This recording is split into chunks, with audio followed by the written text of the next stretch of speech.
Through door collection. Okay, that's good. ఇది processing sir. మన రూరల్లో wet waste processing sir. Wet వేస్ట్లో మనకి టోటల్గా 1096 అవుతుంది సార్. ఆ 1430లో breakup sir. Wet waste 1096 sir. Dry వచ్చి 333 సార్. ఈ రెండు కలిపి వస్తుంది సార్. వెట్ వేస్ట్లో ప్రస్తుతం వచ్చేసరికి సాలిడ్ వెల్త్ ప్రాసెసింగ్ సెంటర్తో 314 అవుతాము సార్. తర్వాత కంపోస్ట్ బిట్స్ నరేగా కింద మనం చేసినాం సార్. 4,16,000 చేసినాము. 47 టన్నులు అవుతుంది సార్. మొత్తం కలిపి 362 వస్తుంది సార్. గ్యాప్ వచ్చేసి మనకి 730 వచ్చారు. ఈ గ్యాప్ని మనం చేయాలంటే ఎస్డబ్ల్యూపీసీస్ 676 చేయాలి సార్. సో ఇది ఈ మధ్య మన సెర్ప్తో ఒక అగ్రిమెంట్ అయినాం సార్. ట్రైపాట్రేట్ అగ్రిమెంట్ అయినాము. సెర్ప్ ఎస్హెచ్జీస్ టేక్అవుట్ చేస్తారు సార్. టేక్అవుట్ చేసి by October 26 we should do the 676.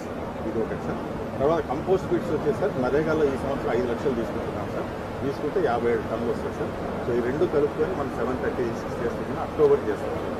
So ఈ రెండు మనం చేస్తాం సార్. ఈ శాంక్షన్స్ ఎస్డబ్ల్యూపీసీస్ అంటే solid wealth processing centre sir. షెడ్లు కట్టించినాం కదా సార్. నరేగాలు అప్పుడు కట్టించినాం కదా సార్. ఆపరేషన్ అవి ఫుల్ పని చేస్తున్నాయి కానీ ఫుల్లీగా ఆపరేషన్లు లేవు సార్. ఫుల్గా ఆపరేషన్ లేవు ఉద్దేశంతోనే మన అనకాపల్లిలో మనం ఏం చేసినామంటే సార్, ఎస్హెచ్జీ మెంబర్స్కి సెర్ప్తో టైఅప్ అయ్యి సెర్ప్ వాళ్ళతో చేయిస్తున్నాం సార్. సో సెర్ప్ వాళ్ళతో చేయించి వాళ్ళకి ట్రైనింగ్ ప్రోగ్రామ్స్ ఈ నెల జరుగుతుంది సార్.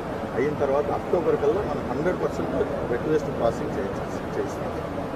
కంపోస్ట్ తయారు చేస్తాం. 100% అక్టోబర్కి వెళ్తాం. అక్టోబర్ చేస్తాం సార్.